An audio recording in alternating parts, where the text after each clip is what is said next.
আসলে শুভেন্দু জানে না চিন্ময় দাস যার মুক্তির জন্যে আন্দোলন করতে যাচ্ছে, শুভেন্দু যদি জানে ও পালিয়ে যাবে।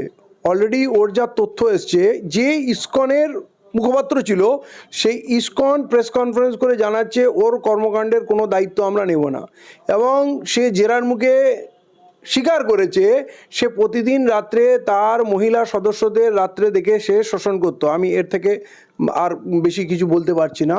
শিশুদের সঙ্গে খারাপ ব্যবহার করত, এবং তার বাড়িতে কোটি কোটি টাকা পাওয়া গেছে, অবৈধ টাকা, এবং 1 কিলো সোনা পাওয়া গেছে। এটা আজকের রিপোর্ট। তো ও তো একটা পাগল, শুভেন্দু একটা পাগল, ও একটা কিছু পেলে হিন্দু হলেই হলো। আরে প্রথম কথা হচ্ছে যে ওই যে যার জন্যে করছে সে কি হিন্দু? হিন্দু ধর্ম কি বলে? ইসকনরা কি হিন্দু? তাদের স্লোগান কি জয় শ্রীরাম? এরা জয় শ্রীরাম ইউজ করছে। তাহলে প্রথম কথা বিষয়টা বুঝুক। যেভাবে শুভেন্দু আন্দোলনে নেমে গেছে, সেইভাবে আমাদের প্রধানমন্ত্রীও বিবৃতি দিয়ে দিল বাংলাদেশে হিন্দুদের উপর অন্যায় হচ্ছে, ওকে গ্রেপ্তার করেছে, প্রতিক্রিয়া দিল। মানে অশিক্ষিত লোক হলে এইটা সমস্যা হয়। এরা সব জায়গায় হিন্দু মুসলমান করছে। সেই লোকটা না হিন্দু, না ভালো মানুষ, না সমাজসেবী, তার সংগঠন তাকে বহিষ্কার করেছে এবং বিবৃতি দিয়ে জানিয়ে যাচ্ছে ওর কর্মকাণ্ডের দায় আমরা নেব না। তাহলে এটা মূর্খার মতো কাজ হচ্ছে। বাংলাদেশের বিষয়, প্রথম কথা ওটা একটা বিদেশের ব্যাপার। তাদের দেশে তারা প্রয়োজন অনুযায়ী তাদের দেশের স্বার্থে কাউকে গ্রেপ্তার করতে পারে, ইনভেস্টিগেশন হবে, প্রমাণ হবে। যেমন দাবি উঠেছিল ইসকনকে ব্যান করা হোক, কিন্তু আদালত সব কিছু শোনা জানার পর বললো না, ব্যান করা হবে না। তার মানে তারা বায়াস না।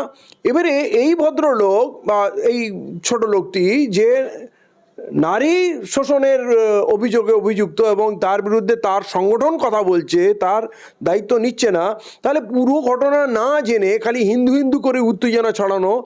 বাংলাদেশে মানুষকে, বাংলাদেশের হিন্দুদের, এদের কিছু এজেন্ট আছে, এরা প্ররোচনা দিয়ে চাচ্ছে বাংলাদেশে উত্তেজনা হোক, আর সেইটা আমরা পশ্চিমবাংলা তথা ভারতবর্ষে আমরা কাজে লাগাবো যে ওখানে হিন্দুদের খুব অত্যাচার হচ্ছে।